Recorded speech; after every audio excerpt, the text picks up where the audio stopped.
Hello, friends. Welcome to Village Idiots from Christ, where we're nuts for Jesus and just plain nuts. The light may be a little brighter in here today. I've got both lights on. I've got my wife's New Living translation, large print, and I read through it yesterday, this one chapter here. It's very readable and very doable. So we're doing something completely different again today. We did Philippians 4:8 the other day. Today we're doing Ezekiel 16. Now, this comes with a warning. This is a long chapter. This may be the longest teaching I ever do. This may go well over an hour. I don't know. It depends how much diatribing and talking I do. But this is a friend of mine, Dwight, he's reading through Psalms, and I'm discipling him, and he said, and he got to Psalm 68 it's all about the power of God and how strong he is and how powerful he is. And Dwight says to me, I don't relate to God in basis of his power, more on his love. And I'm always discipling him in the love of God, which is the most important principle in the Bible. God is love, and that is absolutely true. And so there's a balance between this God of love and this God of power and justice and wrath. And it's hard to break down exactly. I did the best I could with it. The Old Testament, law, the law came through Moses, grace and truth came through Jesus Christ. The Old Testament was all about the law of God. But the love of God is all over the Old Testament as well. And so Ezekiel 16, more than any chapter that I've ever seen in the Old Testament, breaks the love. It balances out that love of God and the justice of God perfectly. And you see why, this God of love has to be so hard sometimes because of the sin of men, their willing rebellion against him. And this chapter, the first 14 verses are all about his love towards Israel and what he did for them. And then the rest of the chapter is all about their rebellion and becoming a prostitute against him. I want to give you a warning on this. First of all, it's going long. Second of all, this is hard stuff.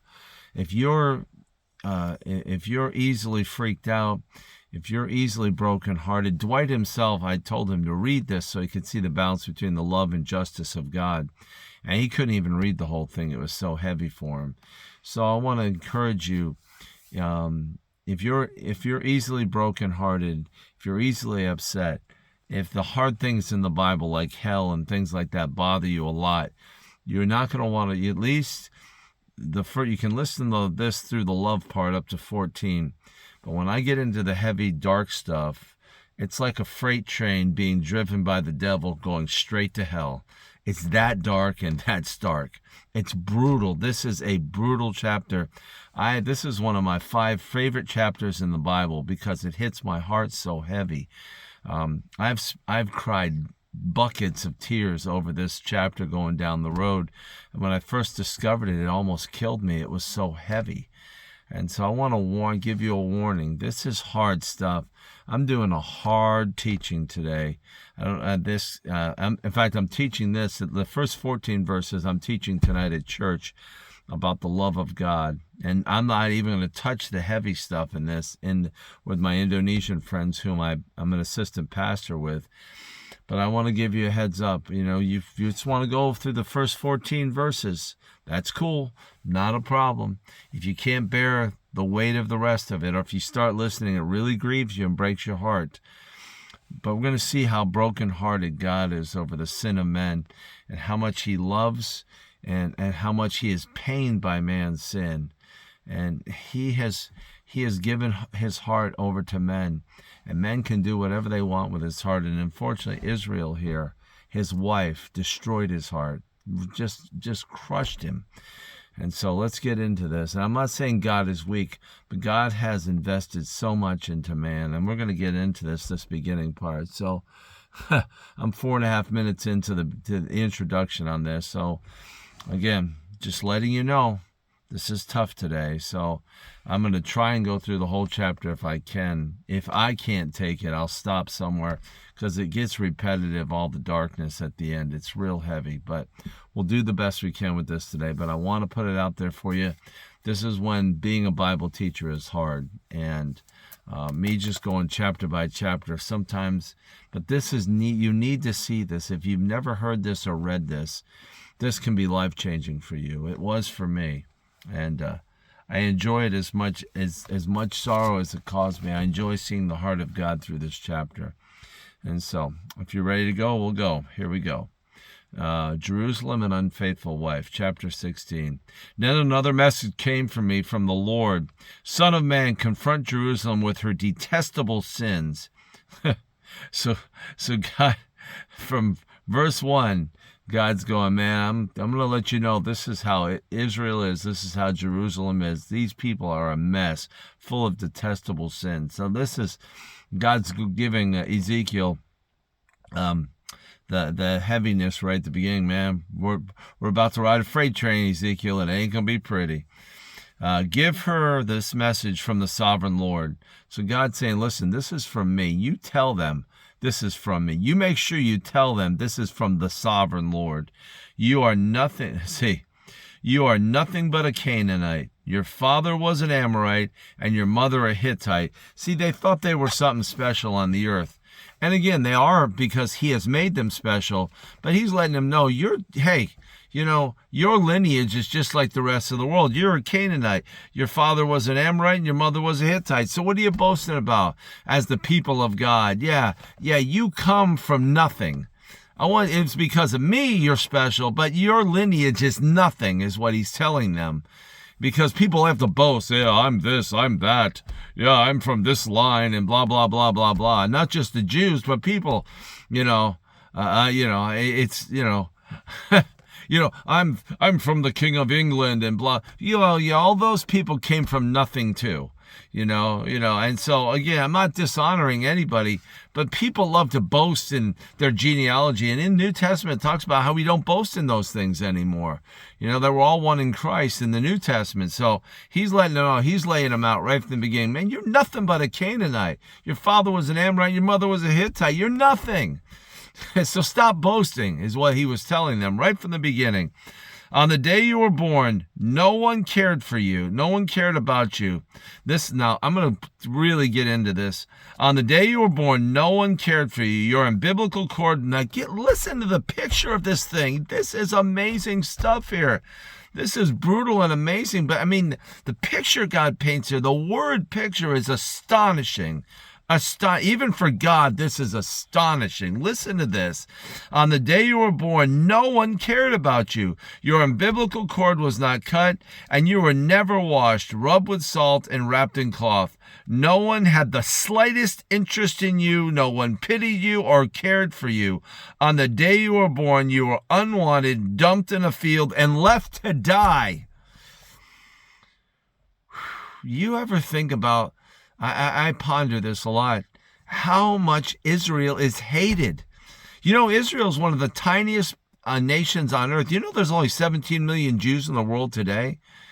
And so, but these people are hated. This tiny country, the size of New Jersey, if you compare it, I used to think it was Connecticut. No, it's New Jersey. This is the country, geographically speaking and square mile speaking, is about the size of New Jersey. New Jersey is a tiny state in America. You ever look at the map? New Jersey is this little state right up in the Northeast. Above, it's right next to giant Pennsylvania, and below New York, giant New York. It sits right next to Connecticut, about the same size. But this is a tiny state. But the Israelites have been hated since the beginning, uncared for, unwanted.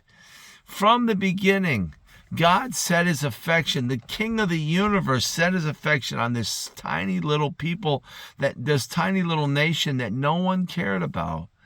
The picture here is amazing. You get if this was a real baby that was going through this is brutal. This is terrible stuff we're reading here. And that's how demonic, all the hate since October 7th, all of the anti-Semitism since October 7th is totally demonic. This hatred for Israel, this disregard for Israel, thinking they mean nothing because of the church has taken its place and blah, blah, blah. And I've never understood anti-Semitism in the church. These talking about Jesus here, people that, you see it on the Waltons and even my wife's two favorite shows, the Waltons and Little House on the Prairie. There are sections in there where there were Jews came into the show. And the people thought they had horns, that they were all about money, that they were just evil. These are the people that brought us Jesus. So we're going to hate the people that brought Jesus into the world? That's how demonic anti-Semitism, especially in the church, is. That we're going to hate the people that are part of Jesus's line, part of his family. It's like I go to church with a bunch of Indonesians and me hating all the Indonesians that are part of the family of all these people I go to church with. It makes no sense. They're hating the country of Indonesia because they're Indonesians. I mean, it makes no sense. But you see how demonic from the beginning, the hatred for Israel will be. Satan knew that the Christ was going to come through there. Okay, I think that was part of the torment of this nation that he hates so much. And, So it's just, and I'm just going to read that one part again, but I want you to see what's going on in Israel today is totally demonic. The hatred the world has for this nation, this tiny nation, is demonic. So, on the day you were born, no one cared about you. Your umbilical cord was not cut, and you were never washed, rubbed with salt and wrapped in cloth. No one had the slightest interest in you. No one pitied you or cared for you. On the day you were born, you were unwanted, dumped in a field, and left to die. But I came by and saw you there, helplessly kicking about in your own blood. As you lay there, I said, live. Man, I love audio Bible. And it emphasizes it like that. It says, live. And God. So God saw this tiny, unloved, unwanted, uncared for people, the Jews. He said, I came by and saw you there helplessly kicking about in your own blood. As you lay there, I said, live. God set his affection on these people, and he still has set his affection on these people, the Jew. That doesn't mean he doesn't love the rest of us, but for some reason, he raised these people up as his own.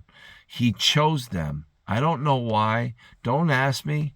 Abraham's father was from Ur of the Chaldees, from ancient Iraq. I mean, why did God set his affection on Abraham the way he did? We don't know.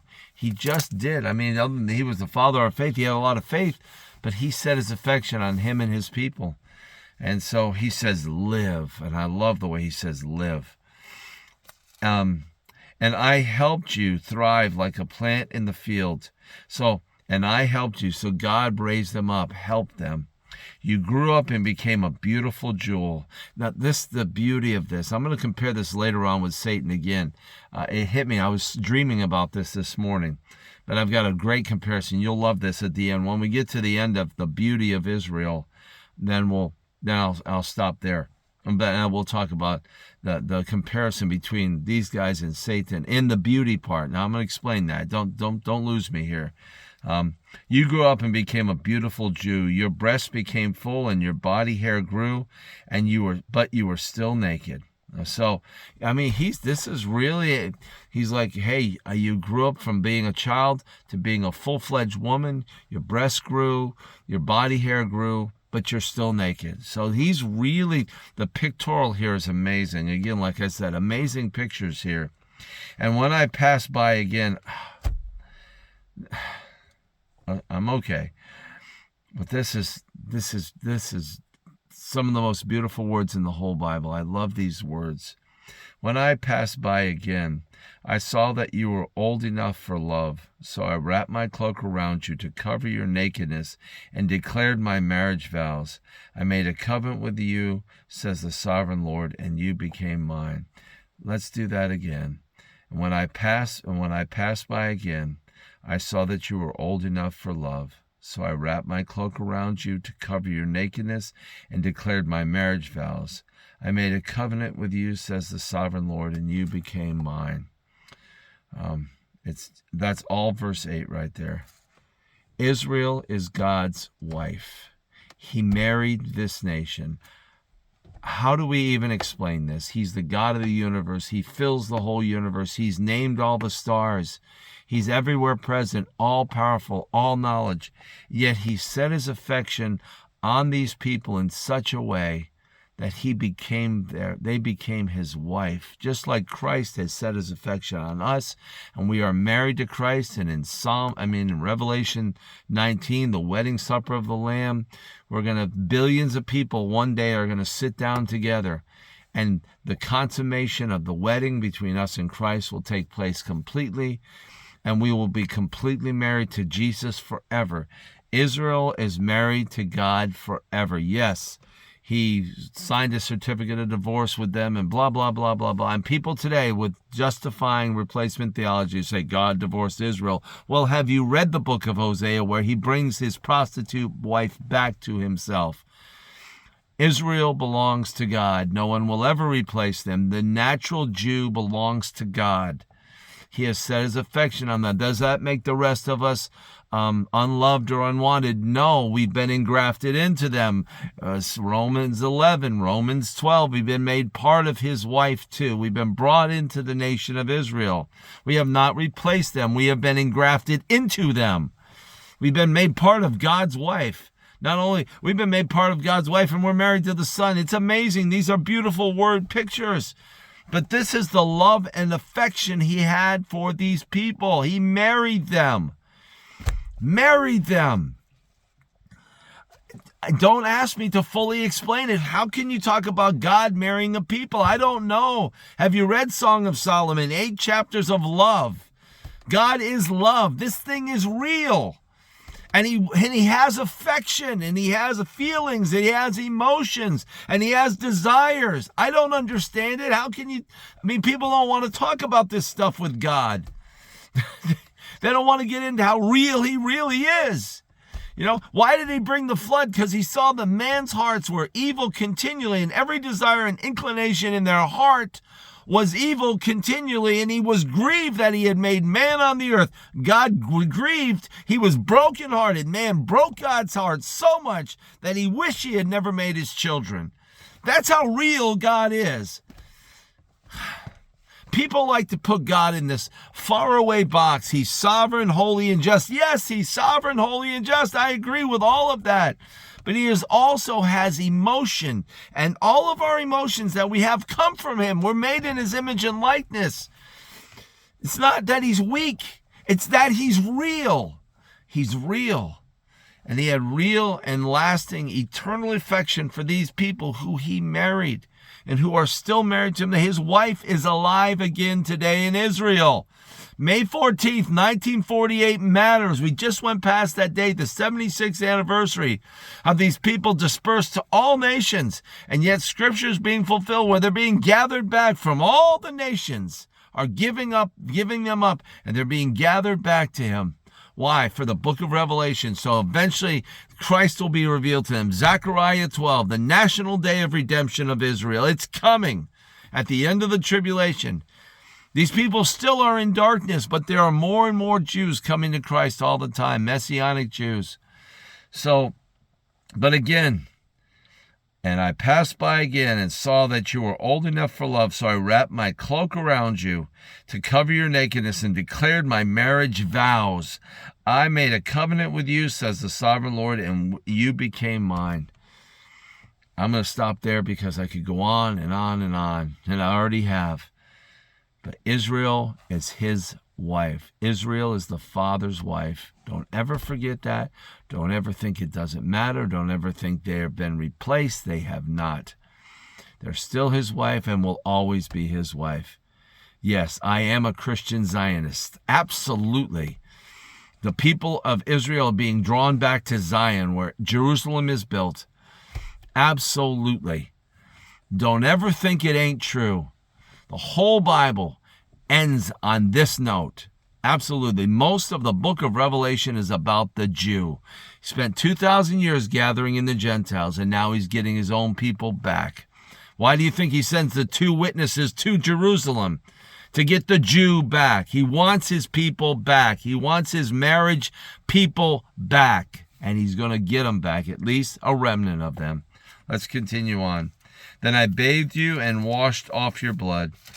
And I rubbed you with fragrant oils, rubbed fragrant oils into your skin. I gave you expensive clothing of fine linen and silk, beautiful and embroidered, and sandals made of fine goatskin leather.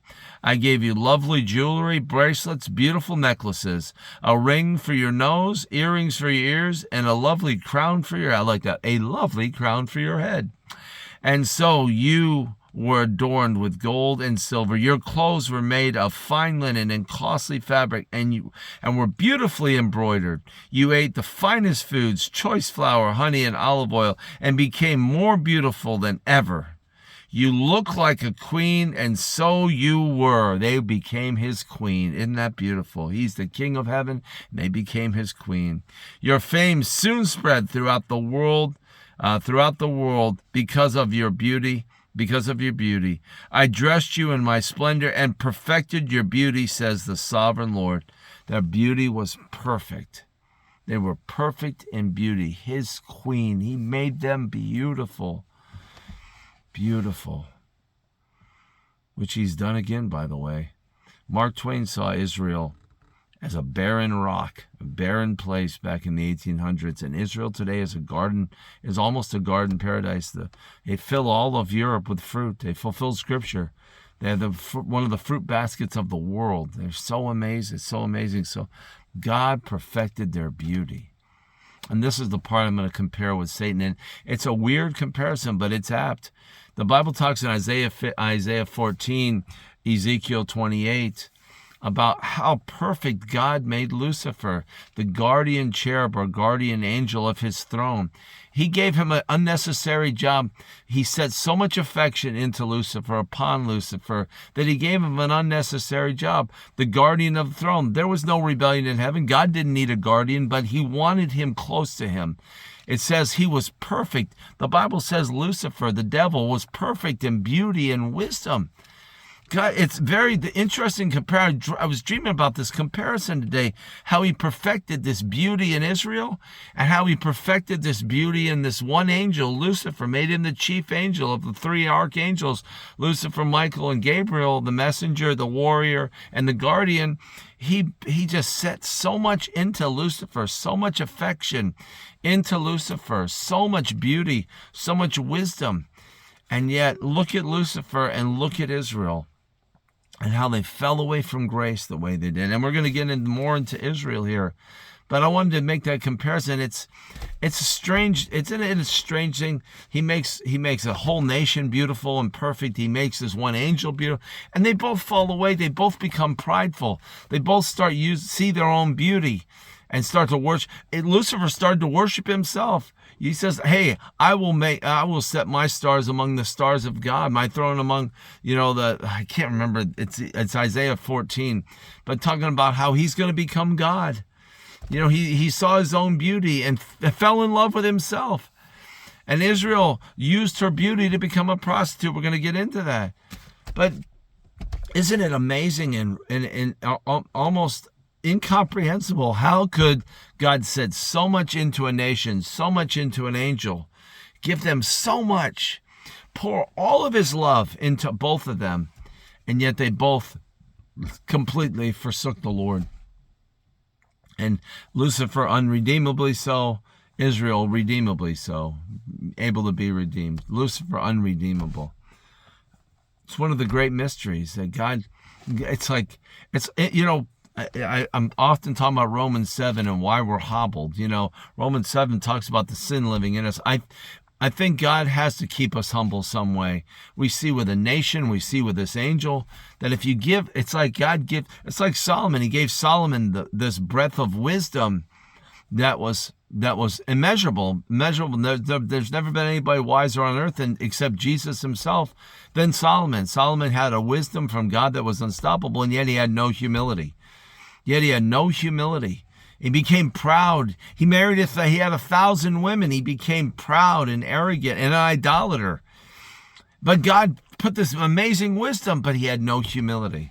I pray about wisdom, but I would say, Lord, give me your wisdom and humility to manage the wisdom. And that's what happened with Israel. Israel became proud. Lucifer became proud. Solomon became proud.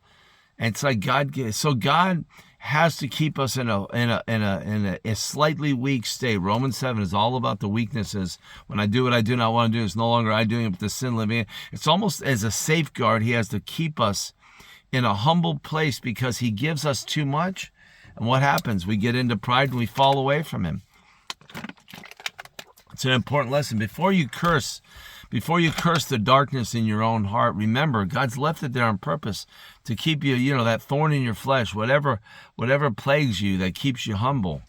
Thank God for that humility, because Solomon lost that. Solomon, walked away from that. And so, again, so this is the first 14, and I may stop. I'll read a little bit more here. I may just read through it. I'm going to try not to diatribe too much more. But now we're on the freight train headed to hell. So we've seen 14 verses of the love of God for this unwanted, undesired, uncared for people. 14 verses of this. And now from verse 15, again, a freight train headed straight for the lake of fire. It gets dark and it gets brutal. And this is the brutal part. If you can't deal with the brutality, turn me off now. We're 26 minutes in. Turn it off if you can't deal with it, because it's going to get heavy from here on in. From here on in, I think I'll just read it. If I need to stop for a second, I will. But I think I'll just read it. I encourage you to study this chapter. After you get done crying over it, I encourage you to study it. This is important stuff here. We need to see these things. And so we can, again, maintain a humble standing with God. Let's just jump in here, and we got a whole bunch more verses to read. And so, but you thought your fame and your beauty were your own, pride. So you gave yourself as a prostitute to every man who came along. Your beauty was theirs for the asking. You used the lovely things I gave you to make shrines for idols, where you played the prostitute. Unbelievable. How could such a thing ever happen? You took the very jewels and gold and silver ornaments I had given you and made statues of men and worshipped them. This is adultery against me. You used the beautiful embroidered clothes I gave you to dress your idols. Then you used my special oils and my incense to worship them. Imagine it. You set before them as a sacrifice your choice flour, olive oil, honey I had given you, says the sovereign Lord. Then, and this gets ugly and mean, and this is exactly what's going on in the world today with abortion. Then you took your sons and daughters, the children you had born to me, and sacrificed them to your gods. Was your prostitution not enough? Must you also slaughter my children by sacrificing them to idols? In all your years of adultery and detestable sin, you have not once remembered the days long ago when you were lay naked in a field, kicking about in your own blood. He called them his children. Every sacrifice, every child offered on the pagan sacrifice of abortion is sacrificed to a demon, and they're his children. Don't ever forget that.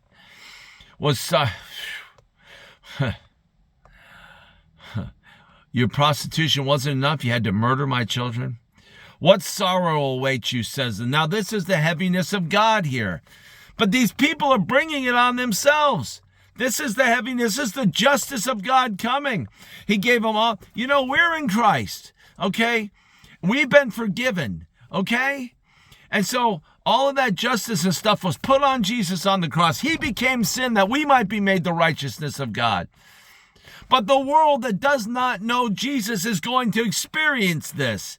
They're going to experience his justice and his wrath. And that's exactly what we see with Israel here, who became a prostitute. Man, why is there wrath? Why is there justice? Why is there judgment? Because men take all of these beautiful things God puts in their heart and they become prostitutes to the world. That's why God still has wrath. That's why justice is real. It has to be. You can't have love without justice. I always think about Charles. I was talking yesterday with somebody about Charles Manson. I don't know if you know the whole, that's 50 years plus ago, almost 60 years ago now.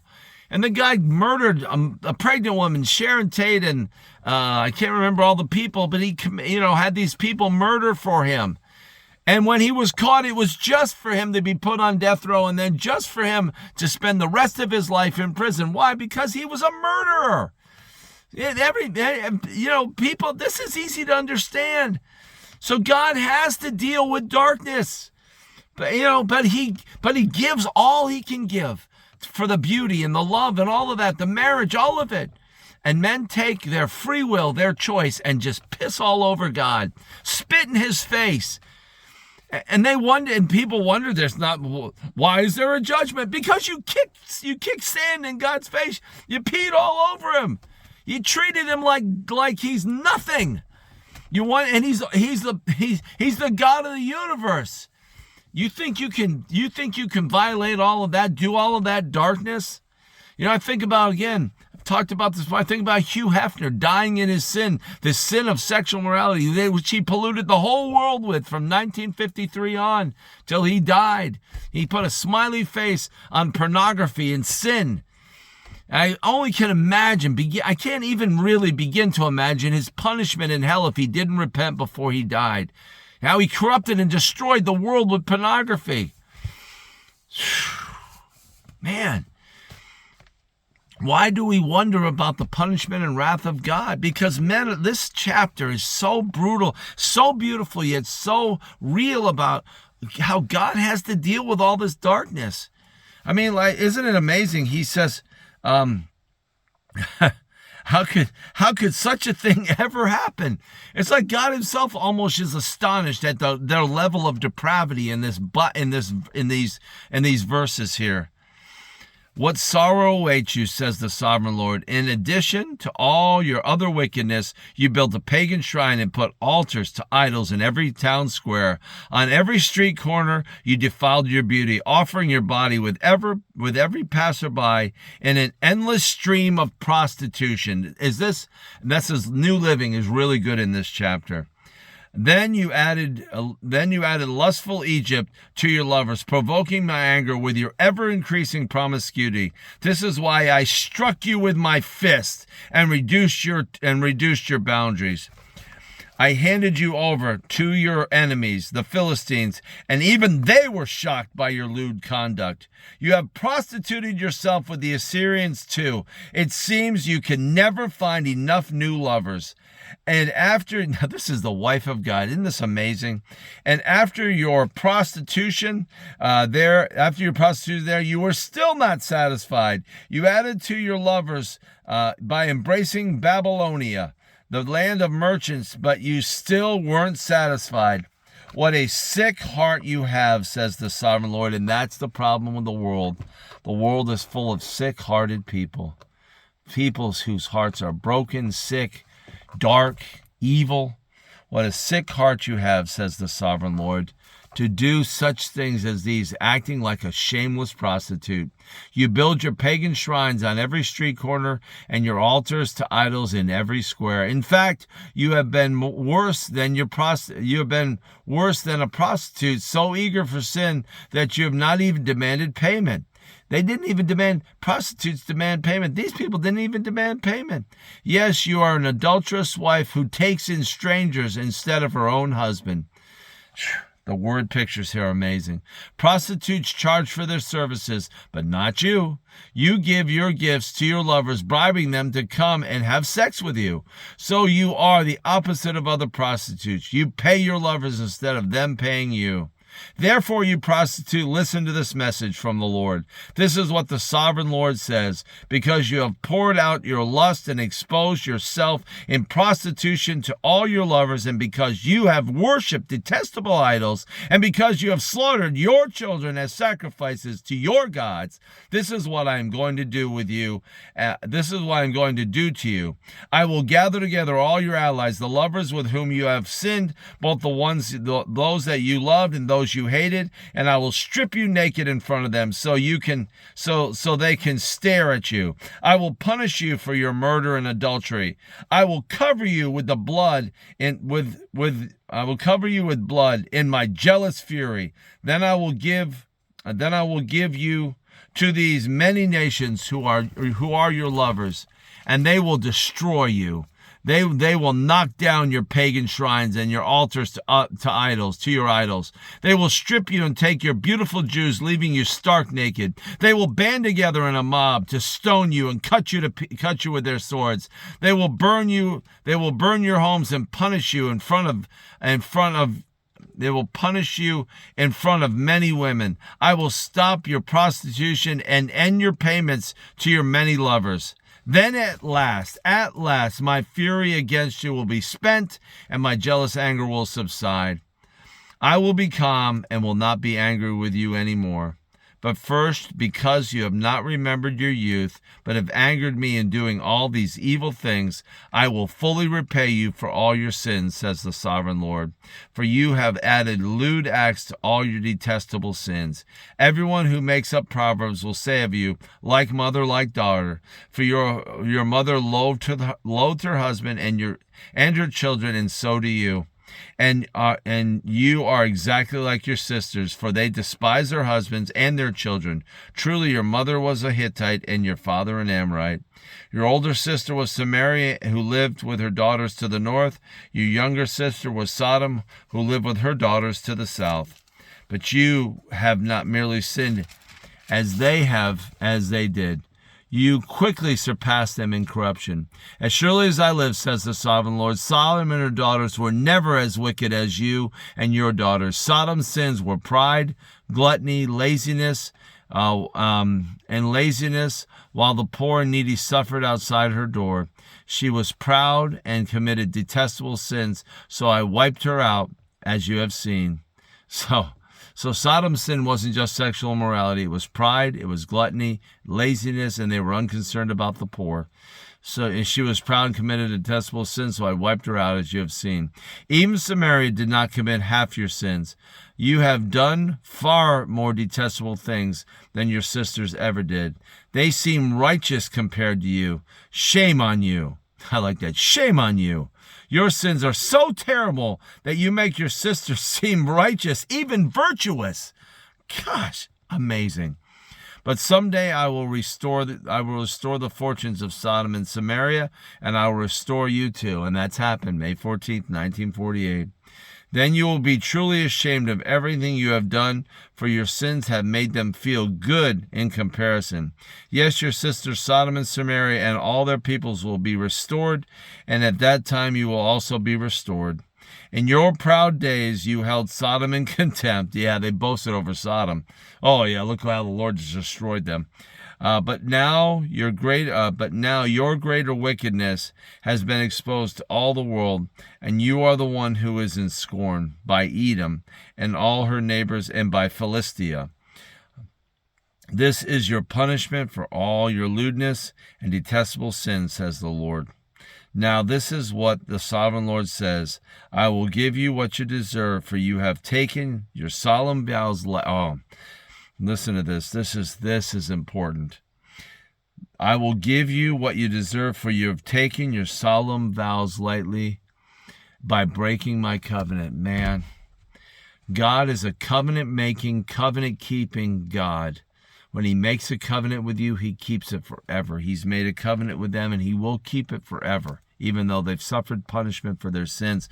But this is the sin of man, to take this covenant that we've made with God, to take it so lightly and break it.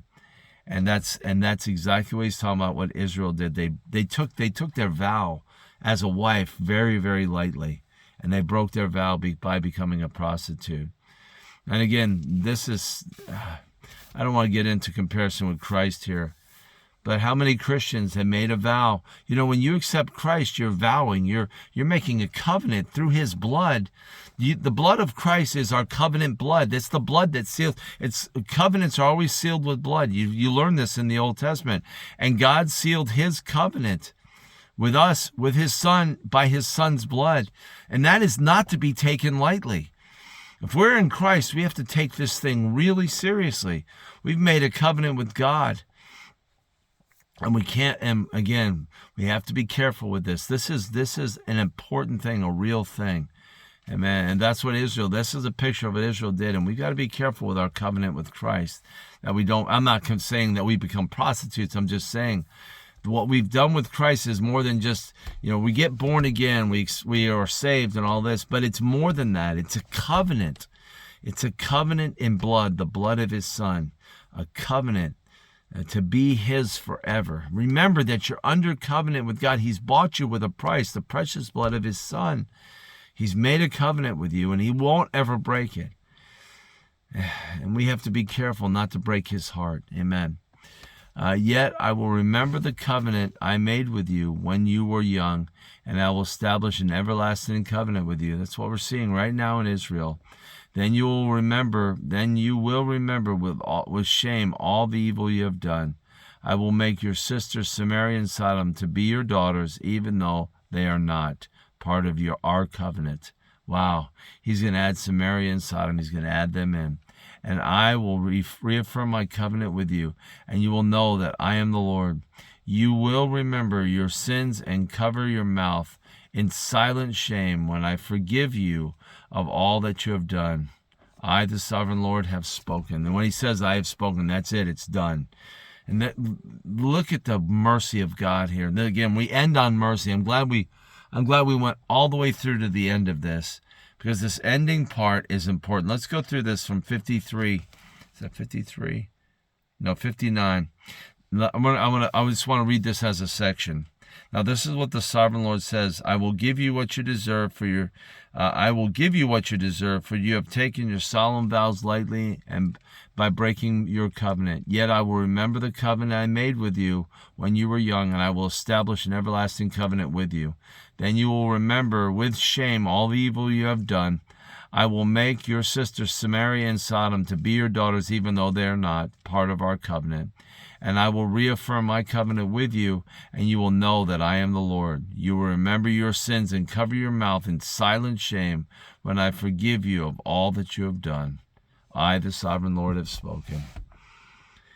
Is he not a God of mercy? I mean, his wife became a prostitute, and he's found a way to forgive them, found a way to love them, found a way to still honor the covenant he made with them when they were young. You wonder why Israel's back in the land? Because God has made an everlasting covenant with the people of Abraham, Isaac, and Jacob, and he will never break it. Yes, they were in exile for 1,878 years because of their sin against Christ, because of them not recognizing him. They were in covenant. It's amazing how long they were in exile for, 1,878 years, from AD 70 to 1948.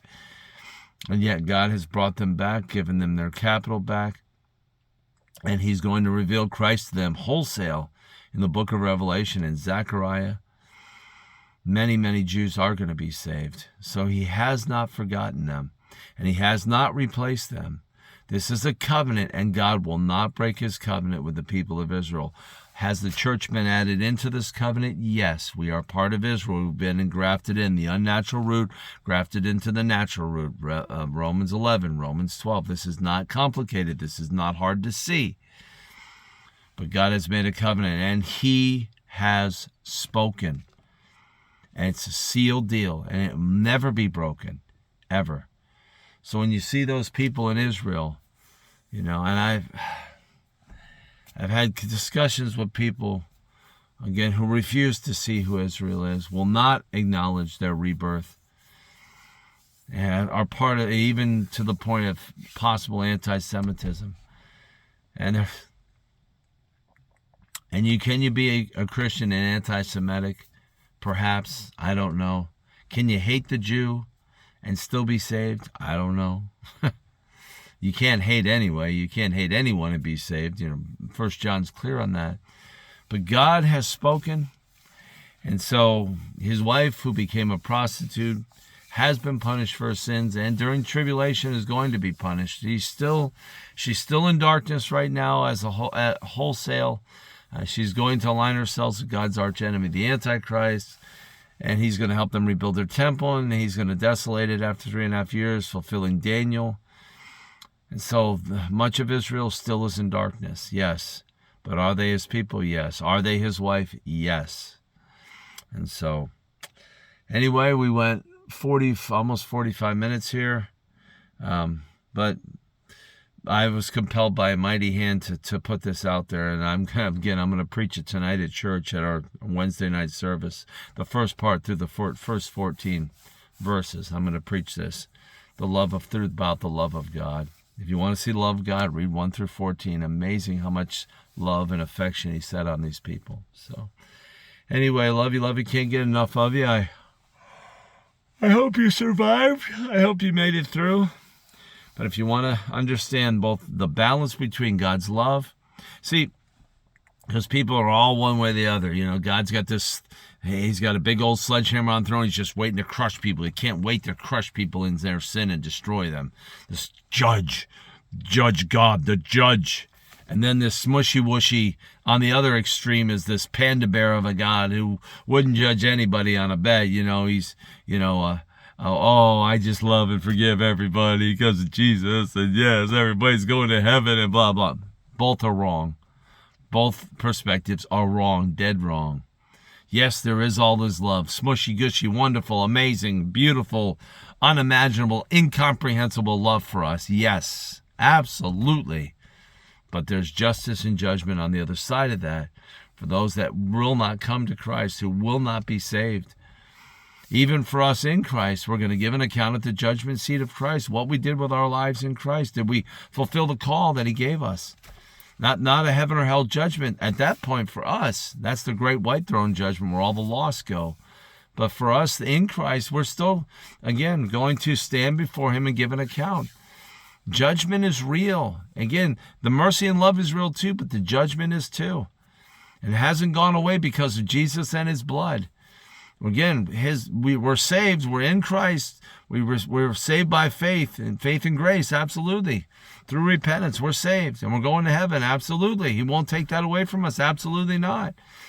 But even those of us in Christ still stand before a judgment just to see, okay, did you, and no darkness enters heaven. So if there's any residue of the earth in us at the point of our death, he has to deal with that and get it out of us. So again, that's not a heaven or hell judgment. That's just, a purifying judgment just to make sure nothing dark goes forward. That, we find out why did we act this way? Was it our childhood or whatever, And so, but his love is real and so is his judgment. And they balance each other. Let's see. There's a verse in there where love and justice met and they kissed. I'm going to have to look that verse up. It's a really cool verse. I think it's in Psalms. I think it says love and justice, or justice and love met and kissed. It's justice and love are like a beautiful kiss with God. You have both sides of the kiss. You have the love and you have the justice. And they come together and kiss. I love that. I have to look that up. If I get that, I'll give that to you later. But anyway, love you. Can't get enough of you. I will be back to normal tomorrow. But this is important.